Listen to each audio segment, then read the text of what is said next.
Гадаад мэдээний томьёо дараагийн хэсэгт Орос-Украины дайныг онцолж байна. Эдгээр хоёр улс гал зогсоо өгч удахгүй инхийн хилцээ эхлэн гэсэн магадлал Трампын хийсэн мэдэгдлээс тодорхой болоод байна. Украин хянаж буй газар нутгаас ойролцоогоор 2700 км-ийн зайд орших Омскийн газрын тосны үйлдвэрт дроноор зохиол өгсөн байна. Омск мужийн захирагч Виталий Оценко Оросын агаарын товтлогоноос хамгаалах хүчин дронуудын ихэнхийг устгасан. Хүний амнаас эрсдээгүй хэмээн мэдгдсэн ч үйлдвэрт гарсан гал хэр их хохирол учруулсан тодорхойгүй байна. Украины ерөнхийлөгч Володимир Зеленский энэхүү ажиллагааг зэвсэгт хүчний чухал ололт хэмээн онцлоод Сибирьч Украины өндөр наривчлалтай дроны цохилтын тусгалд ороод буйг анхааруулсан. Уг цохилтыг Украины батлан хамгаалах технологийн Firepoint компани сайжруулсан дроноор гүйцэтгэсэн байна. Тус компаниг гүйцэтгэх захирал Украины дроны технологи дэлхийн тэргүүлэх орнуудын түвшинд хэдийн хүрсэн гэж сайрхсан байна. Газпром нефть компани эзэмшлийн Омск үйлдвэр нь өдөрт 460 мянган баррел газрын тос боловсруулдгаараа Оросын хамгийн том 10 үйлдвэрийн нэг юм.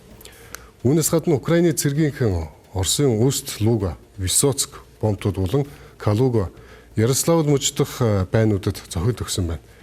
Энэхүү эрчимжсэн халдлагууд нь Оросын 11 цагийн бүсийн хэмжээнд шатхууны хомсдол үүсгэх эрсдэлтэй байна. Фронтын шумдах нөхцөл байдлын энэхүү хурцтмал хэвээр байгаа ч дипломат төвшөнд дайныг зогсоох яриа хэлцээ эрчимжиж байна. Америкийн нэгдсэн улсын ерөнхийлөгч Дональд Трамп даваа гарагт Орос улбооны улс болон Украины удирдагчтай утсаар ярилцсаныхаа дараа Украины дайныг шийдвэрлэх мөч хүмүүсийн бодож байгаагаас хамаагүй ойрхон байна гэж мэдгдсэн. Хачирхалтай нь энэхүү мэдэгдлийн өмнөхөн Оросын харим Киев болон түүний ойр орчмын бүс нутг руу буужин дроны өргөн үрээтэй зохиол өгч 28 хүн амь өргөдөж 100 гаруй хүн шархсан билээ. Өчигдөр НАТОгийн дээд хэмжээний уулзалтад зэрэгцсэн Кремлийн хэвлийн төлөөлөгч Дмитрий Песков мэдэгдэл хийсэн. Тэрээр Путин Трамп нар ойрын хугацаанд Украины асуудлаар яриа хэлцээг үргэлжлүүлэхээр тохиролцсныг Америкийн нэгдсэн улсын байр суурь тогтвортой байгааг сайшаасан байна. Харин Украины ерөнхийлөгч Зеленскийн хувьд Трамптай хийсэн яриа маш сайн болсон. Украины дроны амжилттай ажиллагаа Америкийн удирдагчийн мөргөлдөөнийг харах өнцгийг өөрчилсөн гэж үзэж байгаагаа илэрхийлсэн байна.